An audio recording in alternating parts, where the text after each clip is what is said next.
అందరికీ నమస్కారం. నా పేరు రమ. నా ప్రియసఖి 20వ భాగం.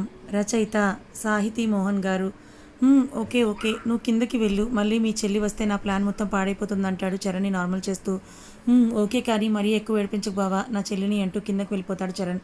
పాపం ఇవేమీ తెలియని దానివి టెన్షన్గానే స్నానం చేసి రెడీ అయ్యి బయటకు వస్తుంది. ఎంతసేపు పదా కిందకి, అందరూ వెయిట్ చేస్తున్నారంటాడు సూర్య సీరియస్గా ఫేస్ పెట్టుకుంటూ. అని ఇద్దరూ కలిసి కిందకి వెళ్తారు. డిన్నర్కి కూర్చున్నాక అందరూ నవ్వుతూ మాట్లాడుతూ ఉన్న సూర్య మాత్రం సీరియస్గానే ఉంటాడు.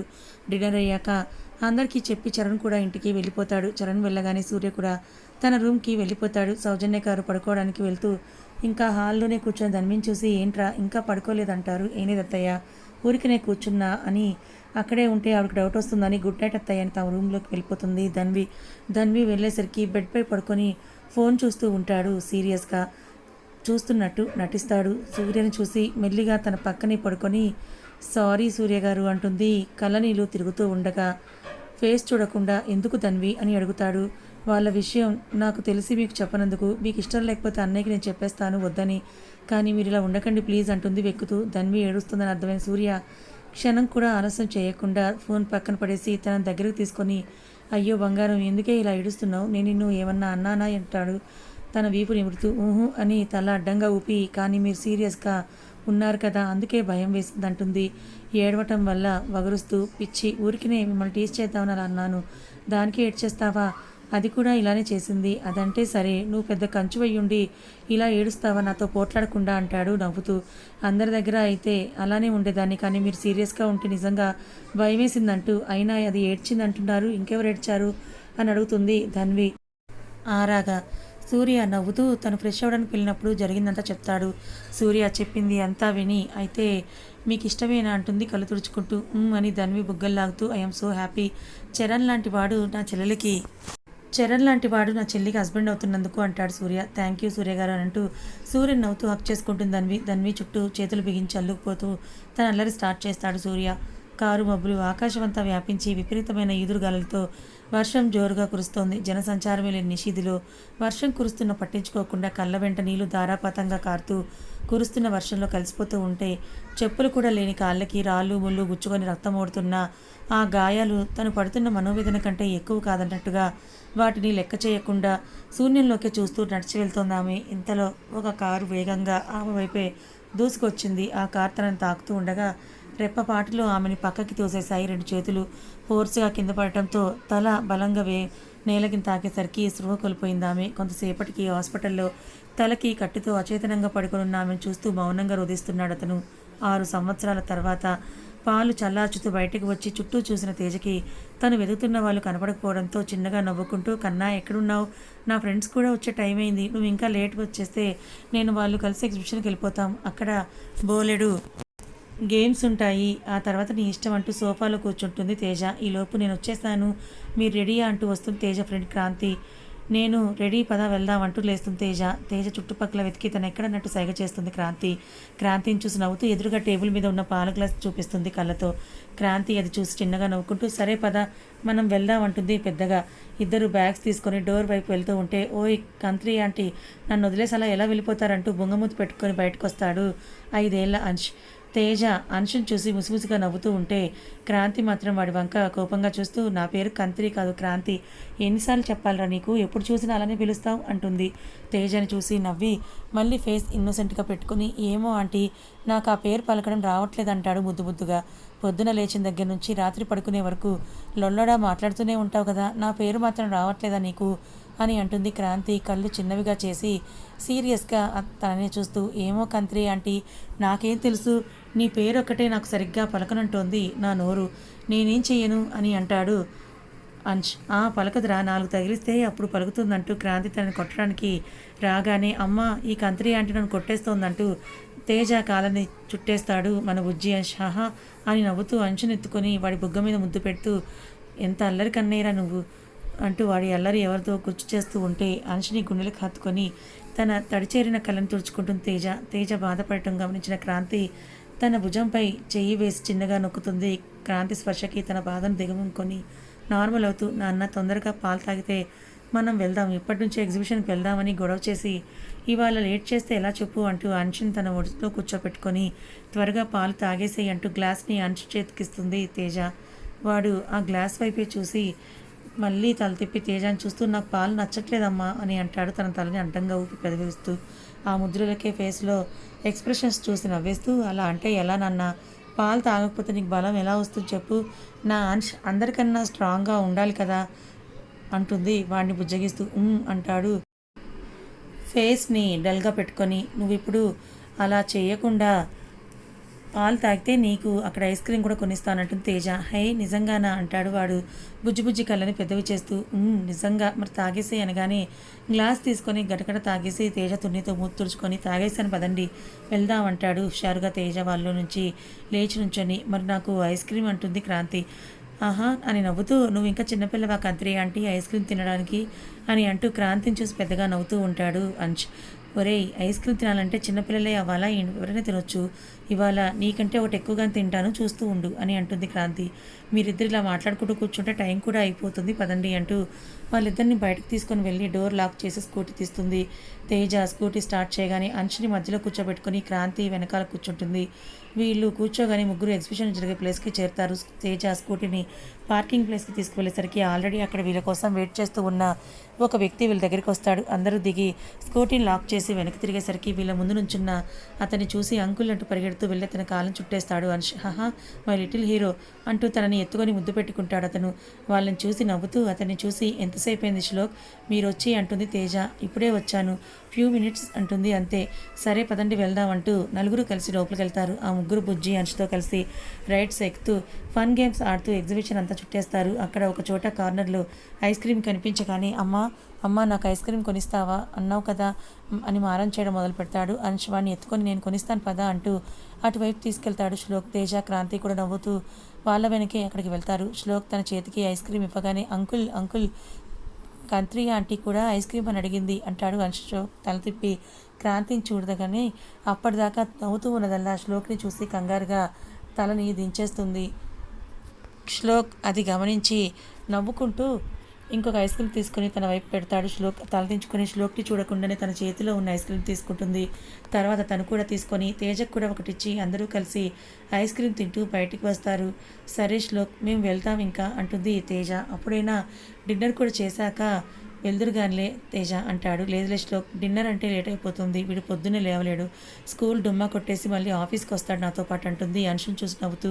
తేజ అలా అనేసరికి తన చిట్టి చిట్టి చేతులు తేజ మెడ చుట్టూ వేస్తూ, లేదు మా నేను లేస్తాను, స్కూల్కి కూడా వెళ్తాను ప్లీజ్ మా అంటూ మారం చేస్తాడు అంశ్.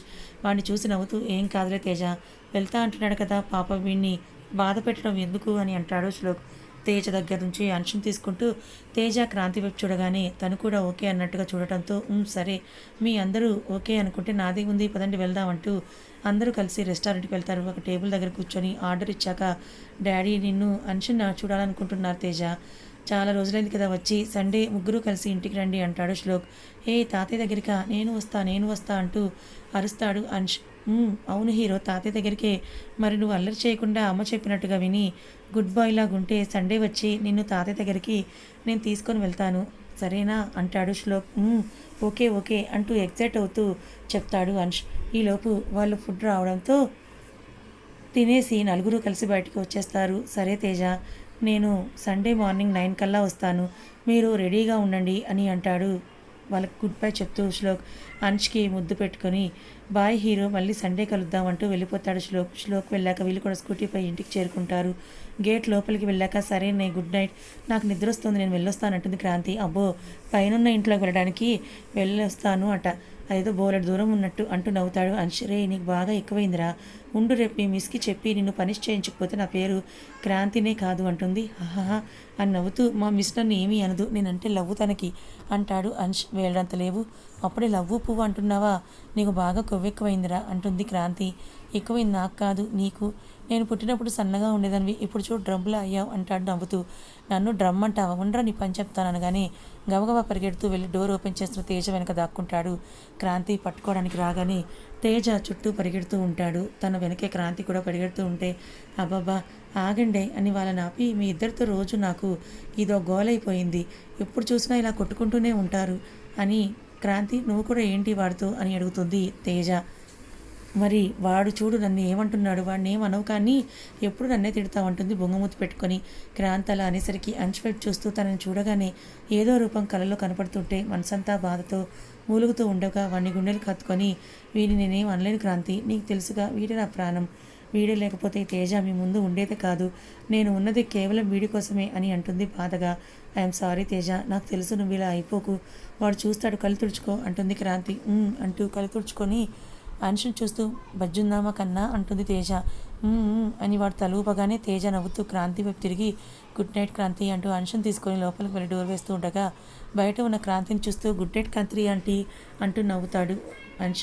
ఒరే నిన్ను అని దగ్గరికి వచ్చేలోపే డోర్ పడిపోవడంతో ఆ డోర్ని తన్ని రేపు చెప్తారా నీ సంగతి అంటూ కోపంగా పైకి వెళ్ళిపోతుంది క్రాంతి. అక్కడి నుంచి తేజ లోపలికి వెళ్ళి ఫ్రెష్ అయ్యి అంశని తనపై పడుకోబెట్టుకొని జో కొడుతూ తన గత జ్ఞాపకాలు నీళ్ళగా కళ్ళ ముందు కనిపిస్తూ ఉంటే ఏడుస్తూ ఎప్పటికో నిద్రలోకి జారుకుంటుంది. అది 5 ఫ్లోర్స్లో అద్దాలతో చక్కటి ఇంటీరియర్తో క్లాస్గా ఉన్న పెద్ద ఆఫీస్. నైట్ టైం కావడంతో ఎంప్లాయీస్ ఎవరూ లేక ఆఫీస్లో లైట్స్ అన్నీ ఆఫ్ అయి ఉన్నాయి. కానీ ఒక క్యాబిన్లో మాత్రం లైట్ వెలుగుతూ ఉంది. అక్కడ ఒక వ్యక్తి తన చైర్లో కూర్చొని బ్లాక్ సూట్లో బాగా పెరిగిన హెయిర్, బియర్డ్తో తన కళ్ళు చింతనిప్పుల్లా ఎర్రగా ఉండి ఏదో బాధని దాచుకున్నట్టుగా కనపడుతూ ఉంటే టైం ఎంతైందో కూడా పట్టించుకోకుండా ఎదురుగా ఉన్న ల్యాప్టాప్ని తీక్షణంగా చూస్తూ తన చేతి వేలని కీబోర్డ్పై వేగంగా కదుపుతూ ఏదో వర్క్ చేస్తూ ఉన్నాడు. ఎదురుగా ఉన్న టేబుల్పై పెట్టిన తన ఫోన్ ఆగకుండా మోగుతూ ఉండేసరికి విసుగ్గా ల్యాప్టాప్ నుంచి తల తిప్పి ఫోన్ స్క్రీన్పై చూస్తాడు. స్క్రీన్పై నేమ్ చూసి ఒకసారి చుట్టూ చూసుకొని తాను ఏం చేస్తున్నాడో అర్థమై ఫోన్ లిఫ్ట్ చేసి 15 మినిట్స్లో వచ్చేస్తాను అంటూ మరో మాటకు తావివ్వకుండా ఫోన్ పెట్టేసి ల్యాప్టాప్ క్లోజ్ చేసి కార్ కీస్ తీసుకొని పార్కింగ్కి వెళ్ళి కార్ స్టార్ట్ చేసి గేట్ దగ్గరికి వచ్చి వాచ్మెన్ వైపు చూస్తాడు. ఆ చూపుకు అర్థం తెలిసిన వాచ్మెన్ నేను లాక్ చేస్తాను సార్ అంటాడు. తనకి రోజు అది అలవాటే అన్నట్టుగా తను అలా చెప్పగానే డ్రైవింగ్పై దృష్టి పెట్టి కార్ని ఇంటివైపు పరుగులు పెట్టిస్తాడు అతను. 10 నిమిషాల్లో ఇంటికి చేరుకొని లోపలికి వెళ్ళేసరికి తన కోసమే వెయిట్ చేస్తున్న వాళ్ళ అమ్మగారు తమ్ముడు తన దగ్గరికి వచ్చారు. ఏంటన్నయ్యా ఇది, నువ్వు రోజు రోజుకి ఇలా అయిపోతే ఎలా చెప్పు, పెద్దమ్మ చూడు నీ కోసం ఎలా బాధపడుతుందో అంటాడు. అతను చూసి కన్నీళ్ళు పెట్టుకుంటున్న వాళ్ళ అమ్మగారిని చూపిస్తూ అతను ఆవిడ వైపు తిరిగి అమ్మ ఎందుకు ఈ టైం వరకు నా కోసం వెయిట్ చేసి నీ ఆరోగ్యం పాడు చేసుకుంటావంటాడు వాళ్ళ అమ్మని చూస్తూ. ఆవిడ అతని చెంపపై చేయి వేసి తన గురించి తనకే శ్రద్ధ లేని కొడుకు ఉన్నప్పుడు వాడు తిన్నాడో లేదో పట్టించుకోకుండా నా గురించి నేను ఎలా ఆలోచిస్తానురా, నీ ప్రాణం నీకు దూరమైందనే బాధలో నీ గురించి నువ్వు పట్టించుకోవడమే మానేశావు అని తనని చూస్తూ, కానీ నా ప్రాణం నా కళ్ళ ముందు ఇలా జీవం లేని మనిషిలా తిరుగుతుంటే నేను ఎలా ఉంటానురా అంటారు ఆవిడ బాధగా. ఆవిడ మాటలకు ఏడుస్తూ తనని హక్ చేసుకొని సారీ అమ్మ, కానీ నా వల్ల కావడం లేదు, నేనేం చేయను అంటూ చిన్నపిల్లాడిలా కుక్కపట్టి ఏడుస్తూ ఉంటాడు అతను. తన బిడ్డ అలా ఏడుస్తూ ఉంటే తట్టుకోలేని తల్లి హృదయం తన కొడుకు వెన్ను నిమురుతూ ఉంటుంది ఓదార్పుగా. నాన్న ఒక్కసారి ఇటు చూడరా అని అంటూ తన కళ్ళు తుడిచి తనని డైనింగ్ టేబుల్ దగ్గర కూర్చోపెట్టి ప్లేట్లో అన్నం కూర వడ్డించి తన ఎదురుగానే కూర్చొని అన్నం కలుపుతూ ఈ బాధలు ఎప్పుడూ కూడా ఉండవు కన్నా, కొన్ని రోజులే, ఆ తర్వాత అన్నీ కూడా సర్దుకుంటాయి. అమ్మ మాట మీద నీకు నమ్మకం ఉంది కదా, చూస్తూ ఉండి నీ ప్రాణం నేను చేరే రోజు దగ్గరలోనే ఉంది. నువ్వు ఇలా టైంకి తినకుండా నీపై శ్రద్ధ కూడా పెట్టకుండా ఇలా ఉంటే తను ఎంత బాధపడుతుందో అని అంటూ గోరుముద్దలు తినిపిస్తూ ఉంటారు ఆవిడ. మాటలకి తన మనసులో బాధ కాస్త ఊరట కలిగినట్టుగా ఉంటే ఆవిడనే కన్నార్పకుండా చూస్తూ తను పెట్టే తింటూ ఉంటాడు. మొత్తం పెట్టేసి చేయి కడుక్కొని తన మూతి తుడిచి ఏం ఆలోచించకు నాన్న వెళ్ళి పడుకో అంటారు ఆవిడ. వాళ్ళ అమ్మనే నీళ్ళు నిండిన కళ్ళతో చూస్తూ అని తలూపి మెట్లు ఎక్కుతూ ఉంటాడు. వెళ్తున్న అతను చూస్తూ నాన్న సూర్య నాకు తెలుసురా నా బాధ చూడలేక ఇలా కూర్చొని తిన్నావని, కానీ నువ్వు మనస్ఫూర్తిగా అందరితో కలిసి మళ్ళీ మునిపట్ల మారిపోయే రోజు కోసమే ఎదురు చూస్తూ ఉంటాను నేను అంటూ కన్నీళ్లు పెట్టుకుంటారు సౌజన్య గారు. ఆవిడ మాటలకు విరక్తిగా నవ్వుతూ తన రూమ్లోకి వెళ్ళిపోతాడు సూర్య. రూమ్లోకి అడుగు పెట్టగానే ధన్వి జ్ఞాపకాలు తనని చుట్టుముడుతూ ఉంటే బెడ్పై పడుకొని బాధగా ఎందుకే నాకు ఇంత శిక్ష వేశావు, ఎందుకు నువ్వు నన్ను విడిచిపెట్టి వెళ్ళిపోయావంటూ ఎదురుగా వాళ్ళకి ఉన్న తమ పెళ్లి ఫోటోనే చూస్తూ కన్నీళ్లు కారుస్తూ ఎప్పటికో నిద్రలోకి జారుకుంటాడు అతను. ఓయ్ కంచు ఆగవే, ఎంతసేపు పరిగెడతావు, మర్యాదగా ఆగు, నేను ముట్టుకున్నానంటే తర్వాత పరిణామాలు తీవ్రంగా ఉంటాయంటాడు తనని కొంటగా చూస్తూ. అది మీ వల్ల కాదు సూర్య గారు నన్ను పట్టుకోవడం అంటూ తనను తప్పించుకొని బెడ్ చుట్టూ తిరుగుతూ ఉంటుంది ధన్వి. అవునా, పోనీలే అని ఇందాక నుంచి కావాలని వదిలేస్తుంటే నువ్వు ఇంకా రెచ్చిపోతున్నావు, నీ పని సంగతి చెప్తా అంటూ వదిన నా బెడ్ ఎక్కి తన వైపుకు దూకి తన భుజాలు పట్టుకొని గోడకి ఆనించి తాను తప్పించుకోకుండా చేతులు అడ్డం పెట్టి తన మొహంలోకే చూస్తూ ఇప్పుడు ఏమంటావు అంటూ ధన్విని చూసి కళ్ళెగరేస్తాడు అతను. ఫ్రాక్షన్ ఆఫ్ సెకండ్స్లో తను చేసిన పని సూర్యుని చూసి షాక్ అయిపోయి కప్పలను ఊరితెరిచి కళ్ళు పెద్దవి చేసి అలానే చూస్తూ ఉండిపోతుంది ధన్వి. తనను చూసి చిన్నగా నవ్వుకొని తన మొహం మీద మెల్లగా గాలుతాడు. తన శ్వాసకి నార్మల్ అవుతూ తూచ్ ఇదంతా చీటింగ్, నేను ఒప్పుకోను అంటూ చిన్నపిల్లలా మారం చేస్తూ ఉంటుంది ధన్వి. ఓయ్ ఏంటి చీటింగ్, నువ్వు పట్టుకోమన్నావు నేను పట్టుకున్నాను, ఇందులో నేను చీట్ చేసింది ఏముంది నువ్వే చెప్పు అని అంటాడు తనని చూస్తూ. చీటింగ్ కాక మీరు చుట్టూ తిరిగి కాకుండా బెడ్ మీద నుంచి దూకి వచ్చారు, ఇది చీటింగ్ కాదా మరేంటి అంటుంది మూతి ముడుచుకొని ధన్వి. ఆ మాటలకి అన్నవ్వి తనని అల్లరిగా చూస్తూ ఉంటాడు సూర్య. నువ్వు ఆ మాట ముందు చెప్పలేదు కదా కంచు అంటాడు సూర్య ముడుచుకున్న పెదాల మీద తన పెదవులు అద్దుతూ. మీరు ఇలానే చేయండి, ఏదో ఒక రోజు మీరెంత వెతికినా కూడా దొరకనంత దూరంలో నేను వెళ్ళిపోతానంటుంది ధన్వి. ఆ మాటకి ధన్వి అని అరుస్తూ ఒక్కసారిగా నిద్రలోంచి లేచి కూర్చుంటాడు సూర్య. ఒకసారి చుట్టూ చూసి తల పట్టుకొని ఎందుకే ఇలా చేసావు, ఆ రోజు నువ్వు అలా అంటే నేను సీరియస్గా తీసుకోలేదు, నువ్వు నిజంగా ఇలా చేస్తావు అనుకోలేదే, నా వల్ల కావటం లేదే, త్వరగా నా దగ్గరికి వచ్చేవే అంటూ కన్నీళ్లు పెట్టుకుంటూ ఉంటాడు సూర్య. అమ్ములు పరిగెత్తకే తల్లి పడిపోతావంటూ రోడ్డు మీద పరిగెడుతున్న చిన్న పాపను పిలుస్తుంది తన తల్లి. అక్కడే బయట చెట్టు దగ్గర పూలు కోసుకుంటున్న ఒక ఆవిడ మాటలు విని వెంటనే వెనక్కి తిరిగి చూస్తారు. రోడ్డు మీద పరిగెడుతున్న చిన్న పాప కనపడగానే పూల సజ్జ పక్కన పెట్టి గబగబా పాపని చేరుకొని తనని ఎత్తుకొని ఎందుకు బంగారం నువ్వు అలా పరిగెడుతున్నావు, కింద పడిపోతే నీకు దెబ్బలు తగులుతాయి కదా అని అంటారు. ఆ పాపని చూస్తూ ఆవిడ నేనేమి పలిపోను, నేను చాలా బిగ్ అయిపోయాను అంటుంది. ఆ పాప చేతుల్ని కూడా తిప్పేస్తూ ముద్దుగా. ఈలోపు అమ్ములు వద్దంటూ ఉంటే ఇలా పరిగెత్తుకొస్తున్నావు ఎందుకు అంటూ అక్కడికి వచ్చి ఆ పాపని మందలిస్తుంది తన తల్లి. తర్వాత ఆ పాపని ఎత్తుకున్న ఆవిడ తనను చూసి థ్యాంక్స్ ఆంటీ అంటుంది పాపని పట్టుకున్నందుకు. పర్వాలేదమ్మా అంటూ పాప తిరిగి ఎందుకలా పరిగెడుతున్నావు అని అడుగుతారు ఆ పాపని. మళ్ళేమో అమ్మ నాకు రోజు ఇడ్లీయే పెడుతుంది, అందుకే నేను పాలిపోతున్నాను అంటుంది ముద్దుగా. ఆ మాటలు వినగానే ఏవో పాత జ్ఞాపకాలు మదిని తొలిచేస్తూ ఉంటే బాధగా ఆ పాప వైపే చూస్తూ ఉండిపోతారు. ఈ లోపు ఆవిడ భుజం మీద ఎవరితో చేయి పడగానే వెనక్కి తిరిగి చూస్తారు. ఆవిడ కోసం అక్కడికి వచ్చిన ఆయన పాప మాటలు విని ఎవరో గుర్తుకు రాగా వస్తున్న కన్నీళ్ళ నదుపు చేసుకుంటూ ఆవిడ మనోగతాన్ని చదివిన వాడిలా ఆవిడ భుజం మీద ఓదార్పుగా చేయి వేస్తారు. ఆయన్ని చూసి తన బాధను లోపలే అణచిపెట్టుకొని పాపని చూస్తూ ఆ పాపలోనే తనకు కావాల్సిన వాళ్ళని చూసుకుంటూ తన బుగ్గపై ముద్దు పెట్టుకొని పాపని వాళ్ళకి ఇచ్చేసి పరుగులాంటి నడకతో ఇంటికి వెళ్ళిపోతారు. ఆవిడ అలా వెళ్ళడం చూసి నిట్టూరుస్తూ తన ఎదురుగా ఉన్న పాప తల నిమిరి ఆయన కూడా లోపలికి వెళ్ళిపోతారు. అప్పటిదాకా అణిచిపెట్టుకున్న కన్నీళ్లకు స్వేచ్ఛనిస్తూ అక్కడ వాల్కి ఉన్న ఫోటోని చూస్తూ ఉండిపోతారు. ఆవిడలా బాధపడటం చూసిన ఒక అమ్మాయి వచ్చి ఆవిడని పట్టుకొని తను కూడా కన్నీళ్ళు పెట్టుకుంటూ ఐఎమ్ సారీ అత్తయ్య, ఇలా జరగడంలో నా తప్పు కూడా ఉంది అంటూ బాధపడుతున్నామే. అప్పటిదాకా బాధపడుతున్న ఆవిడ తన మాటలకు ఆమె వైపే తిరిగి నువ్వు ఎందుకులా తప్పుగా పట్టుకుంటున్నావు, ఇందులో నీ తప్పే ఉందంటారు లాలనగా. లేదత్తయ్య, ఒకే ఇంట్లో ఉండి కూడా తన పరిస్థితి ఏంటో తెలుసుకోలేకపోయాను. వదిన ఇంత పెద్ద డిసిషన్ అసలు ఎలా తీసుకుందో అంటే తను ఎంత బాధపడి ఉంటుంది అత్తయ్య. వాళ్ళ పెళ్ళప్పుడు ఆయనకు నేను మాటిచ్చాను, వదినకి అన్నయ్యతో పాటు నేను కూడా తోడుగా ఉంటానని, కానీ ఆ మాట నిలబెట్టుకోలేకపోయానంటూ తన ఎదురుగా ఉన్న భర్తను చూస్తూ బాధపడుతుంది. ఆవిడ వెనకే లోపలికి వస్తూ వీళ్ళ మాటలు విన్నాయన. అమ్మ దీపు, ఇందులో నీ తప్పే ఉంది చెప్పు, అసలు ఈ విషయంలో అన్నయ్యది కానీ నీది కానీ ఇంట్లో ఎవరిదైనా కానీ తప్పు ఏమాత్రం లేదురా, తప్పంతా పరిస్థితిది, వాటిని మనకి చెప్పకుండా దాచిన తనది అని అంటారు ఆయన.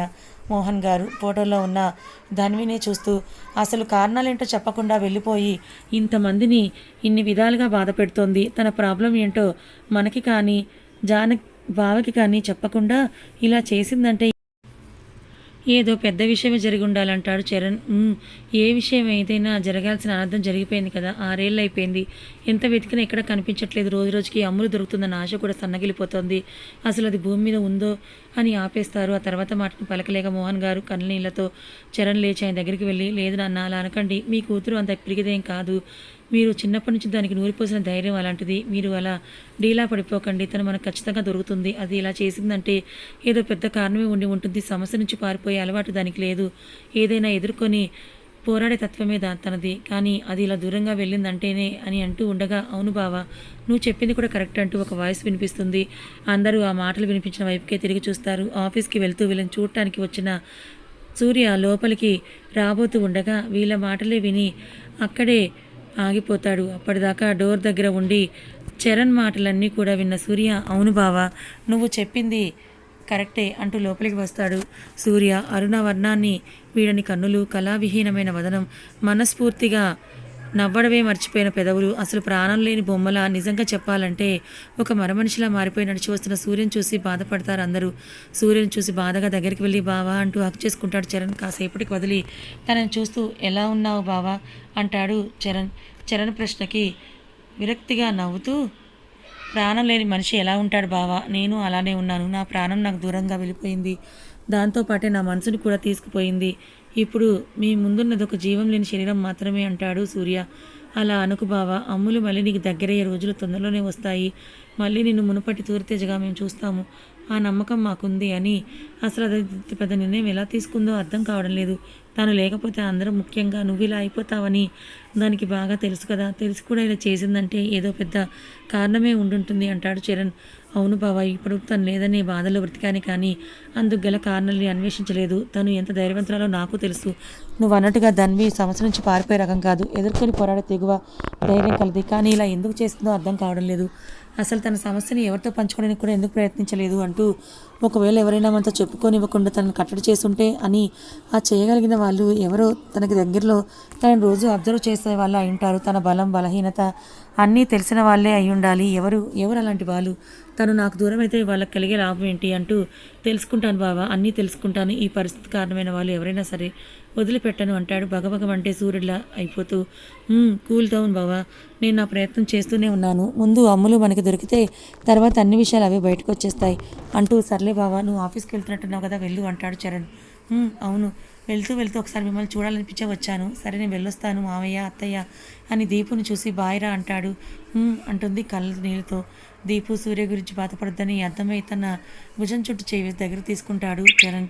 వాళ్ళిద్దరిని చూసి కాస్త రిలీఫ్గా అనిపించగా చిన్నగా నవ్వి అందరికీ బాయ్ చెప్పి ఆఫీస్కి వెళ్ళిపోతాడు సూర్య. కాసేపటికి ఆఫీస్కి రీచ్ అయ్యి కార్ పార్క్ చేసి లోపలికి వస్తాడు. వస్తున్న సూర్యని చూసి స్టాఫ్ అంతా గుడ్ మార్నింగ్ సార్ అంటూ విష్ చేస్తుంటారు, కానీ తను మాత్రం ఎవరిని పట్టించుకోకుండా తన క్యాబిన్లోకి వెళ్ళిపోతాడు. వెళ్తున్న సూర్యని చూస్తున్న స్టాఫ్ అంతా సడన్గా తమ బాస్ ఇలా ఎందుకు అయిపోయాడో తెలియకపోయినా ముందు ఉన్న సూర్యకి ఇప్పటి సూర్యకి పొంతం లేకపోయేసరికి తననే బాధగా జాలిగా కొందరు అయోమయంగా చూస్తూ ఉండిపోతారు. కానీ వాళ్ళలో 2 కళ్ళేమో తను అనుకున్న జరగనందుకు నిరుత్సాహంగా చూస్తుంటే, మరో 2 కళ్ళు కసిగా కోపంగా చూస్తూ, ఇంత జరిగినా నువ్వు తనకుండా వెనక్కుండా అలానే ఉన్నావంటే నీకు నేను కొట్టిన దెబ్బ సరిపోలేదన్నమాట. చూస్తా నిన్ను పాతాళానికి తొక్కే ఏ అవకాశాన్ని కూడా నేను అస్సలు వదులుకోను అని అనుకుంటూ వెళ్తున్న సూర్యని విషపు చూపులు చూస్తూ ఉంటాడు ఆ పర్సన్. సూర్య క్యాబిన్కి వెళ్ళి మిహిర్ కాలకి చేసి తన ప్రోగ్రామ్ డీటెయిల్స్ అన్ని తీసుకొని రమ్మని చెప్తాడు. సరే అన్నయ్య ఇప్పుడే వస్తున్నా అని అంటూ మిహిర్ ఫైల్ తీసుకొని సూర్య క్యాబిన్లోకి వెళ్తాడు. మిహిర్ వచ్చేసరికి సీరియస్గా ల్యాప్టాప్ని చూస్తూ వర్క్ చేస్తూ ఉంటాడు సూర్యని చూసి నిట్టూర్చి తను తెచ్చిన ఫైల్ని టేబుల్పై పెడతాడు మిహిర్. ఆ శబ్దానికి తల తిప్పి ఒకసారి ఫైల్ వంక చూసి షెడ్యూల్ ఏంటి అంటూ మళ్ళీ ల్యాప్టాప్ వైపు చూసి తన వర్క్ చేస్తూ ఉంటాడు సూర్య. ఓకే అంటూ తన షెడ్యూల్ అంతా చెప్పి, మండే కోల్కతాలో మనం అంతకుముందు ఫారిన్ ప్రాజెక్ట్ కోసం సక్సెస్ చేస్తున్న కంపెనీ వాళ్ళే నెక్స్ట్ డేలు అడిగారు కదా, దాని డీటెయిల్స్ గురించి మీటింగ్ అరేంజ్ చేశాను. సో నువ్వు సండే నైట్ కల్లా కోల్కతా వెళ్ళాలి. మార్నింగ్ 10కి వాళ్ళ మెయిన్ బ్రాంచ్లో మీటింగ్ ఉంది, అరేంజ్ చేశారు, అక్కడికి వెళ్ళాలంటాడు మిహిర్. అప్పటిదాకా మిహిర్ చెప్పే వింటున్న సూర్య మిహిర్ లాస్ట్లో చెప్పిన మాటకి తన వైపు చూస్తూ, అదేంటి వాళ్ళ మెయిన్ బ్రాంచ్ యూరప్ కంట్రీస్లో కదా ఉండేది, మరి కోల్కతా అంటున్నావేంటి అంటాడు ఆశ్చర్యంగా. అవునన్నయ్య, 5 years బ్యాక్ వరకు అక్కడే ఉండేది, కానీ ఏమైందో తెలియదు. అక్కడ ఉండి ఫ్యామిలీ అంతా కూడా ఇండియాకి షిఫ్ట్ అయిపోయారు. మెయిన్ థింగ్స్ అన్ని డీల్స్ అన్నీ ఉంటే తప్ప ఇక్కడికి వెళ్ళడం లేదు. బిజినెస్ అతన్ని ఎక్కడి నుంచి రన్ చేస్తూ ఉన్నారు ఆయన, అండ్ అక్కడికి మెయిన్ బ్రాంచ్ని కావాలని కూడా కోల్కతాకి షిఫ్ట్ చేస్తారు అంటాడు మిహిర్. ఓకే, కానీ ఎందుకో సడన్గా అంటాడు సూర్య ఆలోచిస్తూ. ఏమో, నువ్వు వెళ్తావుగా, నువ్వే అడుగుతానని, అండ్ సార్కి కూడా నీకు క్లోజే కదా అని అంటాడు మిహిర్. ఓకే, నువ్వు ఇంకా వెళ్ళు అని చెప్పి అతన్ని పంపించేస్తాడు సూర్య. మళ్ళీ తన వర్క్లో బిజీ అయిపోతాడు సూర్య.